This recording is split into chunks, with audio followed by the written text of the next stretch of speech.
మన శరీరములో రక్షణ వ్యవస్థ బాగా ఉండి క్రిముల బారి నుంచి మన శరీరం రక్షించుకోవాలి అంటే, ఇమ్యూన్ రెసిస్టెన్స్ బాగా ఉండాలి అంటే ఒక కెమికల్ బాగా కావాలి. అదేమిటంటే ఇన్సులిన్ లైక్ గ్రోత్ ఫ్యాక్టర్ 1 అంటారు. దీన్ని IGF-1 అంటారు.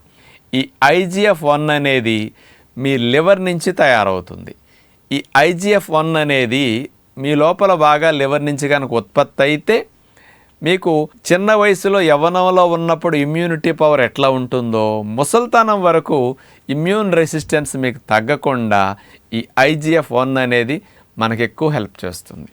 మరి IGF-1 అనేది మీ లోపల లివర్ నుంచి బాగా విడుదలవ్వాలంటే మీరు 2 మంచి పనులు చేయాలి. ఒకటి, పోషకాలు యాంటీ ఆక్సిడెంట్స్ ఎక్కువగా ఉండే మంచి ఆహారాన్ని తినాలి. మరియు రాత్రిపూట పొట్టలో ఆహారం లేకుండా లివర్కి డైజెషన్ పని లేకుండా ఖాళీ ఉండేటట్టు చేయాలి. అంచేత మీరు డిన్నర్ని సాయంకాలం 6 గంటలకల్లా తినేయటానికి ప్రయత్నం చేయండి. మీరు ఏది ఫాలో అయిపోయినా ఎర్లీ డిన్నర్, ఉడికిన ఆహారాల బదులుగా న్యాచురల్ ఫుడ్స్ తింటే చాలు. IGF-1 అనేది ఫుల్గా రిలీజ్ అవుతుంది. మరి డిన్నర్లో నానపెట్టిన పుచ్చగింజలు, గుమ్మడి గింజలు, పొద్దుతిరుగుడు పప్పు, డబ్బులకి ఇబ్బందులు అయితే బాదం పప్పులు, పిస్తా పప్పులు, ఇట్లాంటి వాల్నట్స్ లాంటివి ఇవన్నీ ప్రొద్దున అన్నేసేసి నానపెట్టుకోండి 3-4 రకాల గింజల్ని. సాయంకాలం నానిన వాటిని మరియు డ్రై ఫ్రూట్స్ కొన్ని అంజీరా, కిస్మిస్, ఖర్జూరా లాంటివి నంచుకుంటూ వీటిని తినేసేయండి. డయాబెటీస్ ఉంటే 1-2 వాడుకోండి, ఎక్కువ డ్రై ఫ్రూట్స్ వాడకూడదు.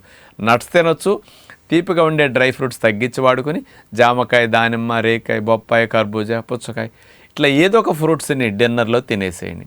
ఎర్లీగా 6-6:30 లోపు డిన్నర్ కనుక మీరు ముగించేస్తే 9 మీ ఆహారం అరిగిపోతే తెల్లవార్లు లివర్ రిపేరు క్లీనింగ్ చేసుకునే మెకానిజంలో బాడీని రక్షిస్తూ ఈ IGF-1 కూడా నైట్ టైం డైజెషన్ ఖాళీ అయిన తర్వాత ప్రొడక్షన్ బాగా చేస్తుందన్నమాట. అది మీ ఇమ్యూన్ రెసిస్టెన్స్ బాగా ఉండటానికి, ఇన్ని లాభాలు మన శరీరానికి రావటానికి అటు పోషకాహారం తినాలి, ఎర్లీగా డిన్నర్ తినాలి.